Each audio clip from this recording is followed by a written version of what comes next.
Na tusonge mbele ambapo Rais William Ruto ametangaza hatua mbalimbali zinazolenga kuongeza nafasi za ajira kwa vijana na kuimarisha sekta isiyo rasmi nchini.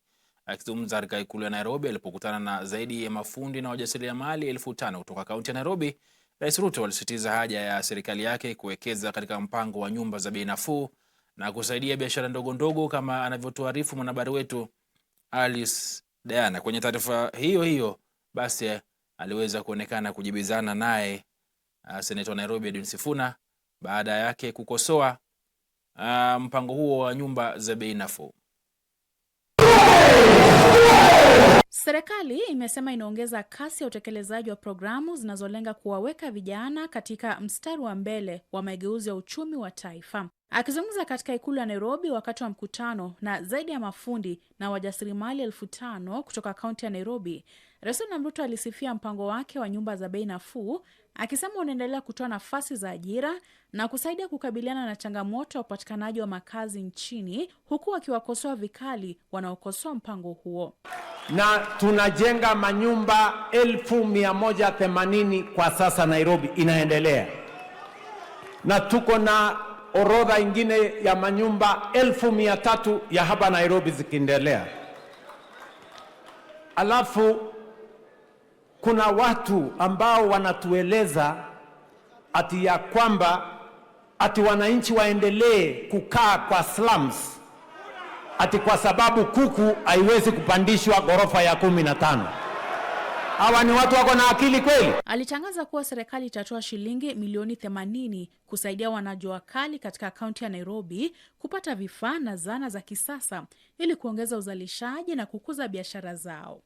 Aidha, alisema serikali inaendelea kujenga karakana za kisasa katika maeneo mbalimbali ya Nairobi ili kuwapatia mafundi na mekaniki mazingira salama na yenye hadhi ya kufanya kazi, pamoja na kurahisisha utoaji wa leseni na urasimishaji wa biashara katika sekta hiyo isiyo rasmi.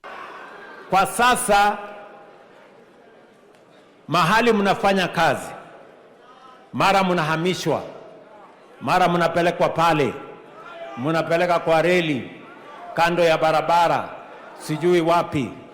Ni lazima tuwe na designated places ambayo serikali itawajengea workshop na iwapatie leseni ya kuendesha hiyo kama biashara yenu.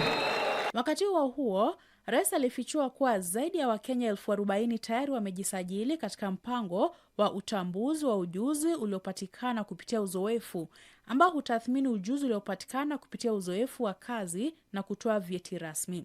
Aliwahimiza mafundi wenye ujuzi kujiandikisha katika mpango huo, akisema utasaidia kutambua rasmi ujuzi wao, kuongeza fursa za ajira na kuwezesha urasimishaji wa biashara zao. Tunashukuru sana Bwana Rais kwa ile kazi nzuri ambayo umefanya.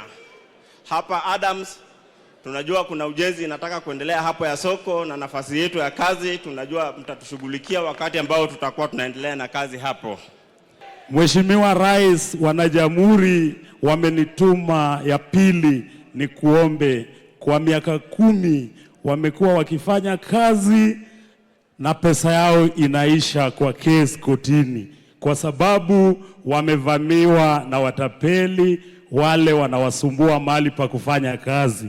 Wameomba waingilie kama baba yao, rais yao, uwasaidie. Ile changamoto tuko nao Grogon ni maendeleo. Maendeleo inaendelea, mto inatengenezwa. Tulikuwa na wasiwasi juu ya mto, lakini tuliona tumeshughulikiwa, tukaambiwa inatengenezwa 150 meters, tunaacha tufanye kazi.